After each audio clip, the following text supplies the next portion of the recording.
chào cô chú em. Xin chào cô chú, xin chào các bạn, xin chào. Hôm nay thì Quỳnh đã dọn tới nhà này được 4 ngày rồi mọi người. Và 4 ngày qua thì Quỳnh không có quay cái gì cho mọi người xem hết, là bởi vì là Quỳnh sắp xếp nhà cửa chưa có xong á. Thì hôm nay thì nó cũng chưa có xong luôn, nhưng mà hôm nay thì mình phải làm video chứ mọi người. Không làm video thì cái kênh của Quỳnh không có chạy. Với lại mà mọi người cũng nhớ Sa, tại vì Sa nó lý lắc mỗi ngày cho nên mọi người coi riết mọi người cũng cảm thấy nhớ nó. Và Quỳnh thì YouTube là một cái nghề chính đó, cho nên Quỳnh cũng vẫn phải làm nha mọi người. Nó vô lấy xe đạp mọi người. Sao vậy? Sao vô rồi? Quỳnh cho nó chơi, nó chạy vòng vòng ở chỗ này xíu. Cái chỗ này thì là bãi đổ xe nha mọi người. Ở nhà Quỳnh thì được 2 cái bãi đổ xe. Sa ơi, hư cái xe máy của mẹ. Còn cái chiếc xe máy đó thì là cái chiếc xe máy mà Quỳnh mua cũng mấy năm rồi đó. Quỳnh lấy được bằng xe máy lâu rồi. Còn xe hơi thì chưa có lấy nha mọi người. Mọi người hay hỏi Quỳnh xong chạy xe hơi, mà bữa giờ là Quỳnh không có chạy á. Tại vì cái nhà cũ kia thì nó không có bãi đổ xe, cho nên Quỳnh không có đi học lái xe hơi nha.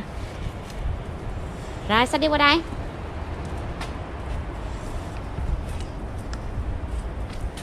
Khoái lắm. Bữa giờ Quỳnh mua cái xe này cho nó thì cũng lâu rồi đó, nhưng mà nó không có chạy mọi người. Tại vì cái nhà bên kia thì cái sân nhỏ quá. Bên đây thì có cái sân này, sẵn tiện ba đi ra ngoài thì có chỗ để cho nó chạy. Ừ đó. Đi. Đó sân nhà Quỳnh đây. Ở đây thì mấy cái bao đất này nọ kia cũng đã vận chuyển qua rồi.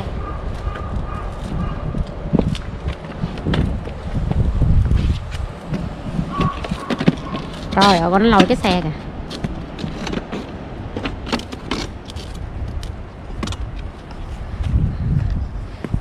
Quay cho mọi người xem. Ở đây là 2 cái cây cải thảo mà Quỳnh trồng. Quỳnh trồng bữa giờ Quỳnh tưởng nó không lên, đây nhà nó cũng bị sâu, mùa đông cũng bị sâu nè mọi người. Đó.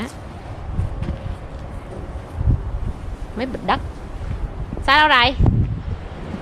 Nhà chưa dọn dẹp vậy mọi người, cho nên nó còn dơ và bề bộn lắm. Đi đâu? Ôi, ở đó đi không có được đâu. Cái đó phía đằng sau nhà không đi được đâu. Phía trước nhà thì bây giờ Quỳnh cũng để lại mấy cái chậu sen trước nè. Mình để trước nhà mốt cho nó nở hoa cho đẹp mọi người. Trời ơi, nó vô nó đổi cái xe mới nha mọi người. Sao? Sao? Cái này, cái kia. Bên kia thì là có một cái nhà nhỏ để mà bỏ mấy cái đồ không cần thiết vào mọi người. Đồ đạc thì chưa có xong gì hết trơn mọi người. Trời, Quỳnh dọn nhà mấy bữa nay là Quỳnh đuối luôn đó. Và hôm nay thì dọn nửa ngày, và nửa ngày thì tiếp tục để mà làm video nha mọi người. Cho nó chơi một chút, mấy bữa nay nó ở trong nhà riết mọi người. Cái bữa mà Quỳnh chuyển đến đây, bữa đó mưa quá trời mưa luôn. Giả lại cái công ty mà Quỳnh bút để mà chuyển nhà thì người ta không có cho quay phim mọi người. Người ta không có cho quay phim, cho nên nó khi mà chuyển đi thì Quỳnh cũng không quay luôn. Và đến đây thì đồ đạc lung tung quá, cho nên nó cũng chẳng có gì, tất cả đều là thùng, cho nên Quỳnh không quay nha mọi người. Sao ơi, hôm nay gió nhiều quá, thôi bây giờ đi vô nhà đi con. Đi vô nhà nha. Vô nhà mày làm đồ ăn cho ăn nha. Ok, nói cô chú đây, vô nhà ăn nha, ăn cơm. Ăn cơm. Ăn vô nhà cô chú ăn cơm với Sa.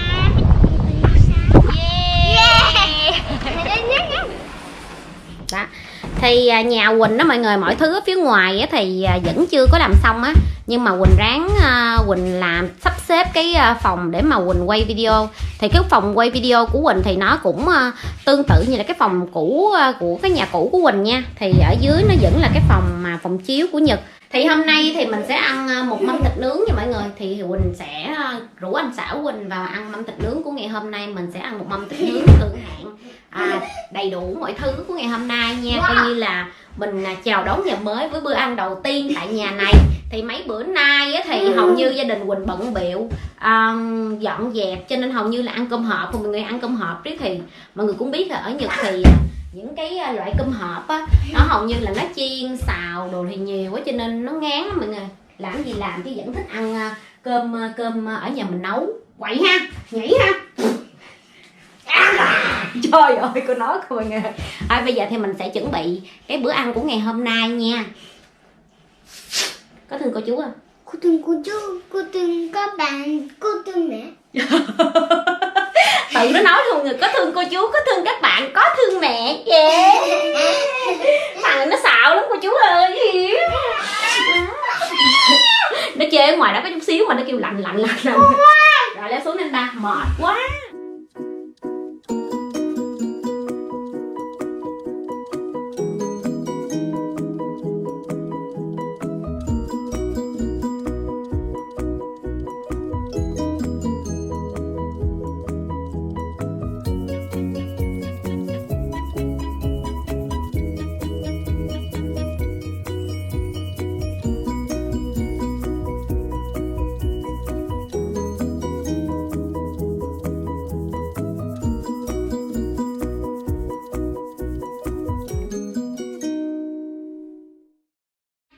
Thì cái bữa ăn của ngày hôm nay Quỳnh đã chuẩn bị xong hết rồi mọi người. Bây giờ mời mọi người ăn chung với gia đình của Quỳnh nha. Hôm nay thì Quỳnh để cái máy hơi xa đó mọi người. Tại vì hôm nay thì mới chuyển nhà cho nên mình chưa có canh được cái máy nha. Mà hy vọng là cái tiếng ngày hôm nay thì nó cũng sẽ rõ như bình thường nha mọi người. Ba. Anh xã Quỳnh hôm nay đi qua bên nhà kia để mà dọn cái nhà bên kia đó. Mama. Sao vậy? Ba. Dọn cái nhà bên kia đó mọi người để cải nhà cho anh ta. Hôm nay anh xã Quỳnh đời rồi. Còn Quỳnh đó thì Quỳnh dọn nhà bên đây. Cho nên hôm nay hai vợ chồng người nào cũng phê mọi người. Mà anh xã Quỳnh mấy bữa nay ổng ăn ở ngoài tiệm với ông ớt. Hôm nay ổng thấy làm món thịt nó không vui mọi người. Thông thường thì người Nhật người ta thích ăn đồ ăn ở nhà nấu hơn là đi ra ngoài mua. Còn đồ ở ngoài mua thì chỉ dành những lúc mình bận rộn mình ăn mọi người. Với lại người già ở Nhật thì hầu như là người ta ăn đồ hộp nha. Với đồ mua ở ngoài là chính là người ta ở của mình, cho nên người ta mua, người ta ăn là chính. Mình thấy đi siêu thị hầu như mấy ông bà già không có nấu, người ta mua về ăn là chính rồi. Ba má chồng mình cũng vậy nha, chứ không phải là những người Nhật khác nha. Mình thấy ba má chồng mình vậy, ít khi nào nấu mà hầu như là mua không. Hôm nay thì gia đình Quỳnh á ăn thịt ở đây nè, thịt bò wagyu là thịt ba chỉ, rồi lưỡi, rồi một chút số thịt heo với thịt bò mọi người. Còn hôm nay thịt bò wagyu thì mua cái hộp này cũng hơi mắc. Nói chung là loại này cũng là loại thượng hạng với bên Nhật á. Đó, mình để sẵn cái dĩa cho anh để bỏ vào cho Quỳnh. Mấy cái này thì nó cũng nhanh chín.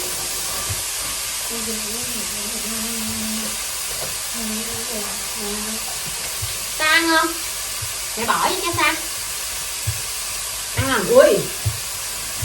Bây giờ mời mọi người ăn chung với gia đình của Quỳnh nha. Mình bỏ rau vô. Bóc. Cà tay vậy.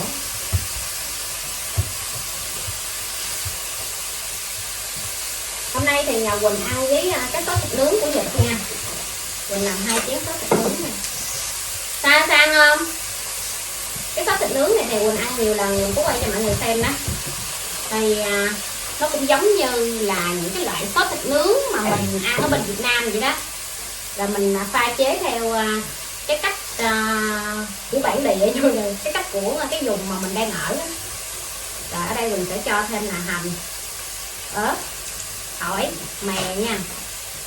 Anh xã Quỳnh thì ông không ăn được ớt nhiều á, cho nên Quỳnh để chổng tự bỏ ớt đi. Ba tôi ý đi.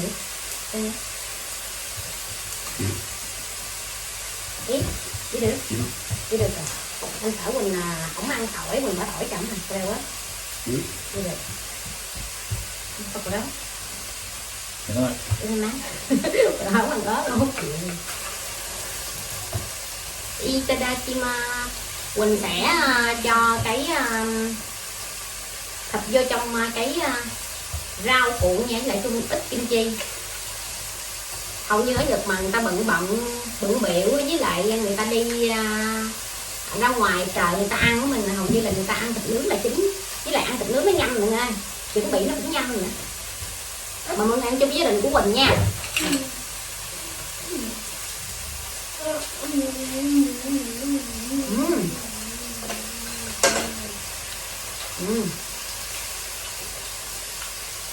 Sao ăn sao?何食べるの？何と食べる？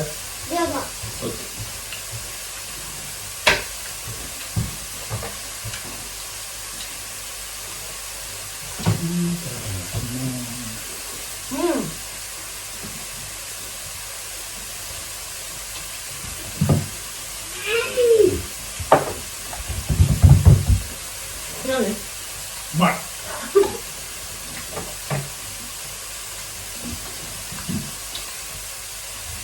Quỳnh để này riêng để cho mọi người dễ thấy người ta.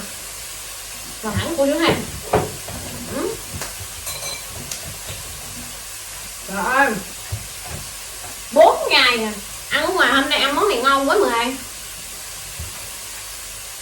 Công nhận ngon thiệt. Ăn thịt ba chỉ nướng ngon ghê.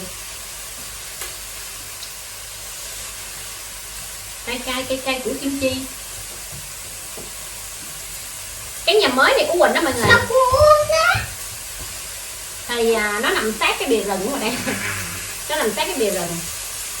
Mà nói để vài bữa nữa khi mà Quỳnh sắp xếp xong á, Quỳnh sẽ đi quay sơ một vòng cái khu của nhà Quỳnh nha.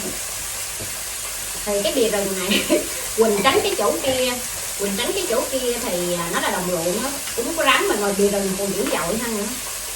Nhưng mà cái khu này được cái yên tĩnh rồi.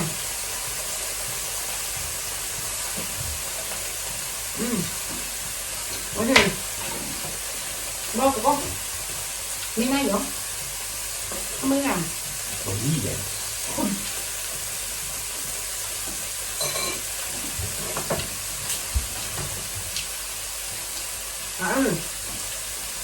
Cái khu bìa rừng này mọi người, và đằng kia thì nó được một cái bờ suối cũng sạch lắm, nhưng mà không biết cái bờ suối đằng đó thì nó có tôm hùm đất không nha. Ổng que cái chai muối mà muối tiêu để rắc lên thịt nướng á.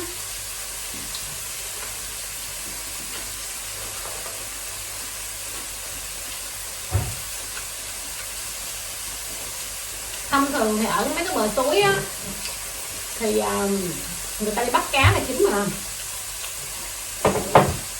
còn mắt tôm hùm đất thì mình chưa thấy nha. Mà không biết có không, anh Sẩu mình nói có mà ít lắm mà.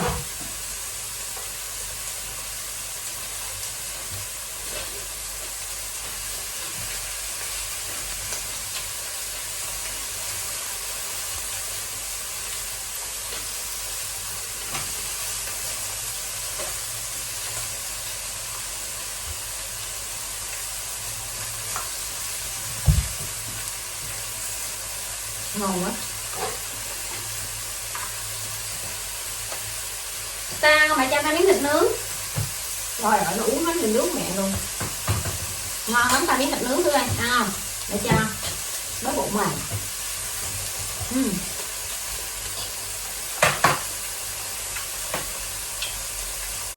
Đậu bắp nướng lên ăn đã cho em.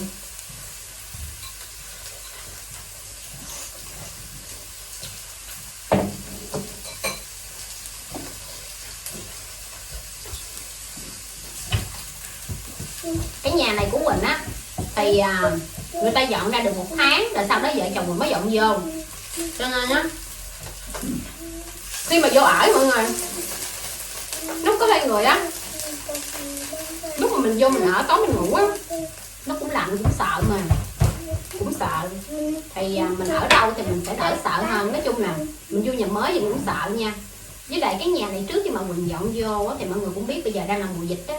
Cái hôm bữa mình cũng có đọc comment của một số bạn nói là Quỳnh ơi, Quỳnh làm cho nó sạch sẽ lại, với lại Quỳnh mướn người vô khử trùng đó mọi người.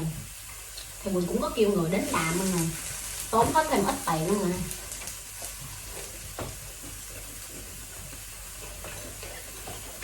Nói chung là mình dọn cũng được đi, nhưng mà mình không có đảm bảo được không khí bên trong mà, cho nên nó hơi tốn kém một chút, nhưng mà mình an tâm hơn sức khỏe.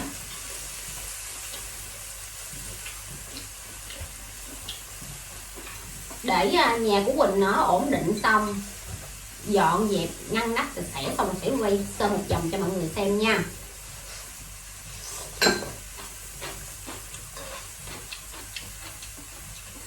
Vô nhà mới thật sự mọi người tốn kém rất là nhiều luôn, là bởi vì là mình bỏ đi một số đồ mà phải gọi là đồ cũ của anh xã Quỳnh. Nói chung là ảnh mua từ lúc ảnh còn trẻ mà ảnh ở cái nhà mướn á, rồi nó cũ dọn qua nhà mới thì có nhiều cái mình lắp vô nó không có hợp mà, cho nên là phải bỏ. Rồi mua lại mớ đồ mới nữa, bởi vì tốn tiền mà.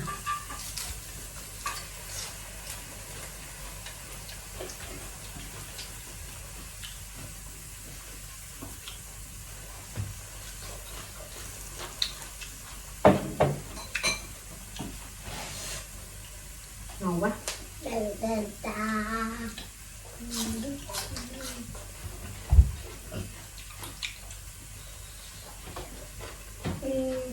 Đi qua mai giờ nữa.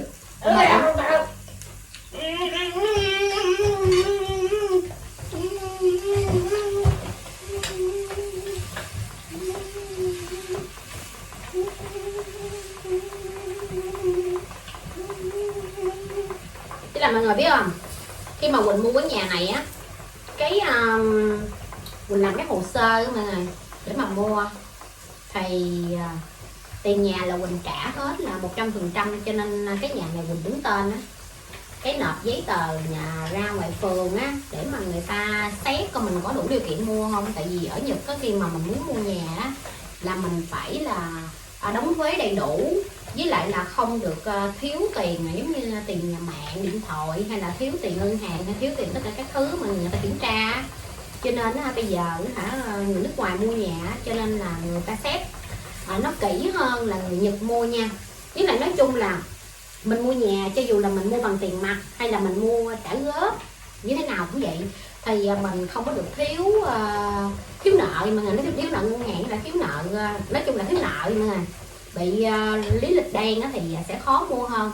Còn nếu như mà mọi người mà lý lịch đen đi, mà mọi người mà mua nhà đó mà mọi người trả tiền mặt đó thì trước khi mà người ta làm hồ sơ cho mình đó là người ta cũng sẽ là bắt mình trả hết những cái nợ kia mới mua được nha.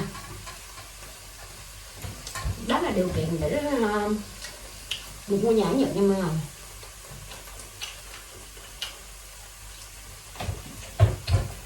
Trời ơi, nó ngon. Cái mà trắng trắng nữa mà Quỳnh không biết nó có phải là cái phần vú heo không, nó sừng sực ngon. Ba trời sáng vậy nè, ông không có thích ăn rau, với lại ông không có thích ăn trái cây, mọi người. Ông với anh xay cũng y chang nhau mà.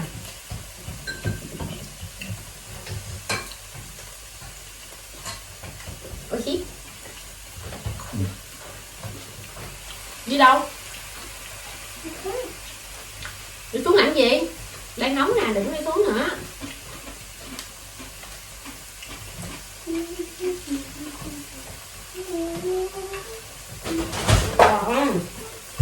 Thông thường đó mà những cái nhà Nhật như thế này á,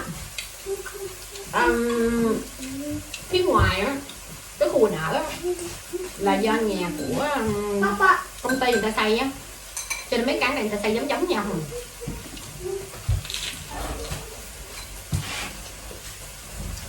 Và hầu như cái này mấy chữ khác phần ở thấp bên trong thôi. Do chủ nhà người ta thiết kế cho mọi người.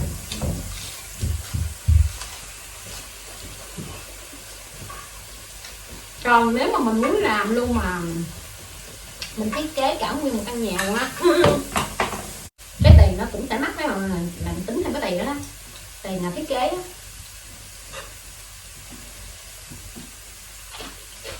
Lúc đầu khi mà Quỳnh mua cái nhà này á, Quỳnh cũng nghĩ là thì là tiền của Quỳnh, nhưng mà ở Nhật á thì là người ta không biết sao mọi người, người ta sẽ tính theo là người nào trả hết số tiền thì người đó đứng tên cái nhà nha. Lúc đầu Quỳnh cũng nghĩ là Quỳnh với anh Sảo Quỳnh cùng đứng tên á, nhưng mà không phải vậy nha mọi người. Khi mà Quỳnh mua nhà xong thì cái bên cái chỗ gì ta, bất động sản á, là cái chỗ mà người ta giới thiệu cái nhà cho mình coi trên mạng được, là người ta dắt mình lại thì người ta cũng ăn chia tiền phần trăm với chủ nhà bán nhà, với người ta cũng lấy một ít tiền sau khi mình làm hồ sơ mua nhà xong á.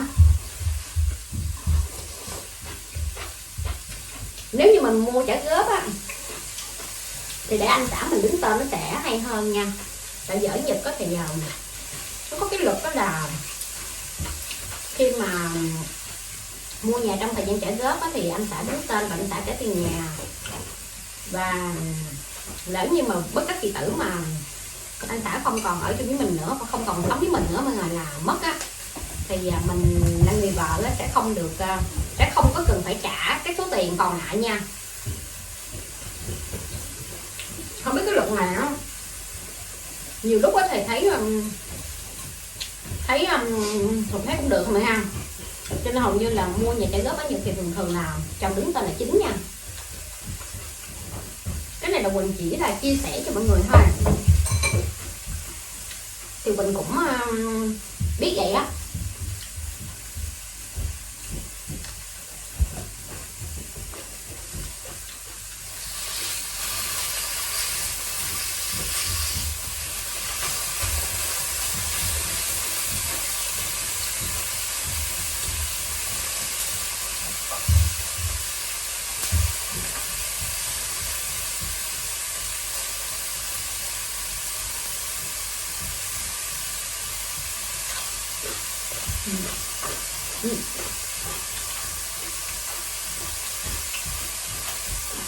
Rồi bóc nướng ngon rồi nè.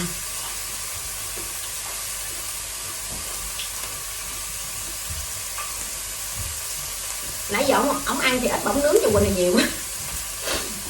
Về ổng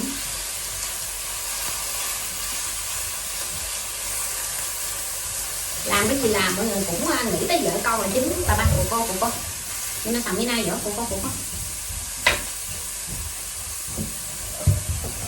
để ngồi xích qua làm sao đi ra mà ổng vô giữa bàn luôn nên nó cậy vô.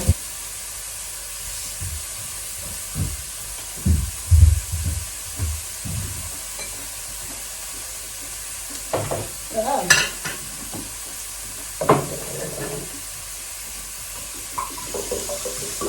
Nóng quá.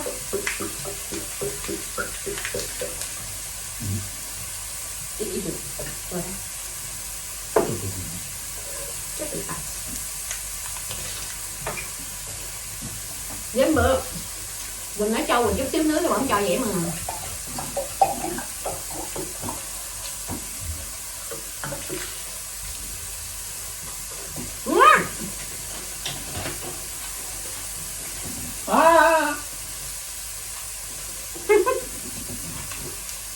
足が邪魔なんだ、足が。食べて。いた。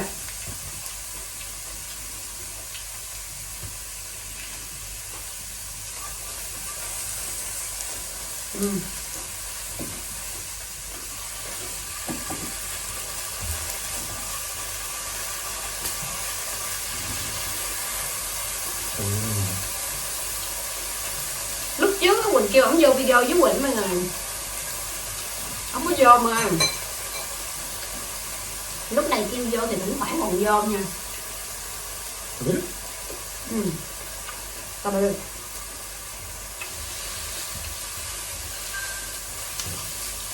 Ta ơi, ta làm gì ngoài đó vậy? Hả? Ta không có ăn đồ chơi, ngậm đồ chơi nha, nguy hiểm.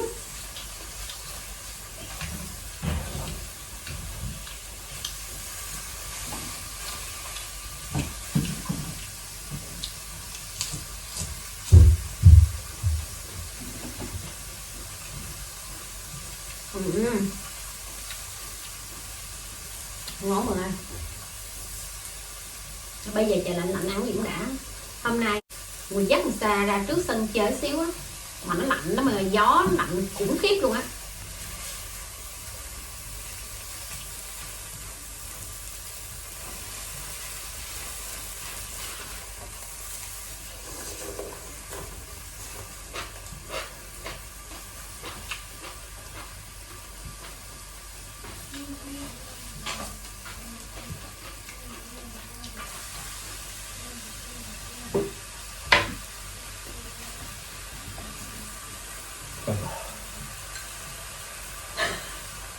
Ổng qua bển ổng lao hết mấy cái phòng, 3 cái phòng ở trên lầu, cái phòng ở dưới đất với phòng bếp, phòng khách đó mọi người, phê luôn, một mình đạm mọi người.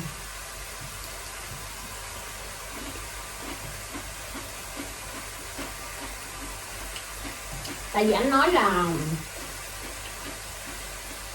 mới vừa bỏ một số tiền ra để mà làm sạch cái nhà mới mọi người, cho nên đó cái nhà cũ mướn bên kia mình chỉ cần làm cho nó sạch sẽ thôi, chứ không phải làm sạch 100% như là lúc mà mình mới vô mướn nha, thì lúc mình mới vô mướn á thì những cái tường, những cái sàn đồ người ta làm rất là sạch nha. Còn mình ra thì mình chỉ cần lau sạch giống như mình sống ở nhà bình thường, mình lau sạch sẽ, không có rác rưới bao ni lông nọ kia là được. Với lại mấy cái bụi á, mình lau cho mấy cái bụi nó không còn nữa. Nhưng mà tính ra nếu mà mình làm mình cũng phê lắm nha mọi người, phê lắm á.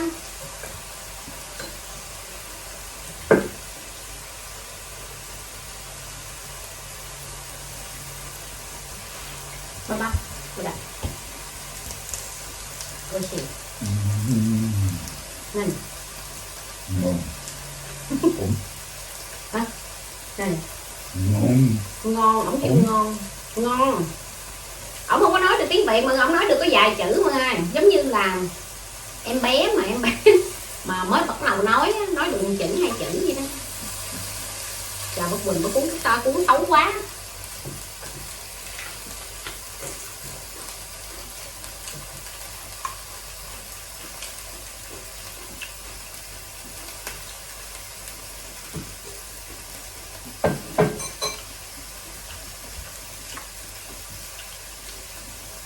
Mama ngon đặc biệt qua đây đó.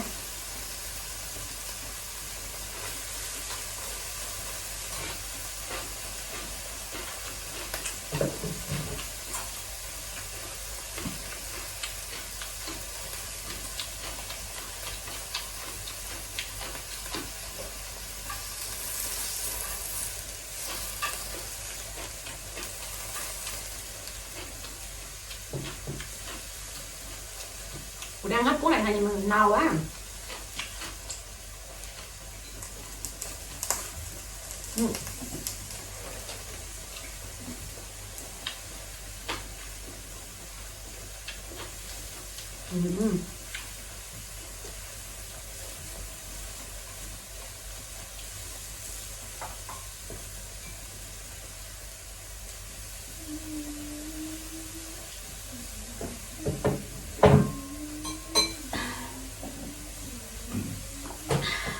Thì cái video của Quỳnh đến đây cũng là sẽ kết thúc nha mọi người ơi. Quỳnh cảm ơn tất cả mọi người đã theo dõi hết cái video của Quỳnh. Nếu mọi người yêu thích cái kênh của Quỳnh đó, mọi người hãy bấm đăng ký, like, share, ủng hộ kênh giúp Quỳnh nha. Quỳnh hẹn gặp lại mọi người ở video vào ngày mai. Bye bye. Yeah yeah yeah yeah yeah. Bye bye. Yeah yeah yeah yeah yeah. Bye bye. Yeah yeah yeah yeah yeah. Ủa nó camera kiểu. Bye bye. Chào chào chào chào.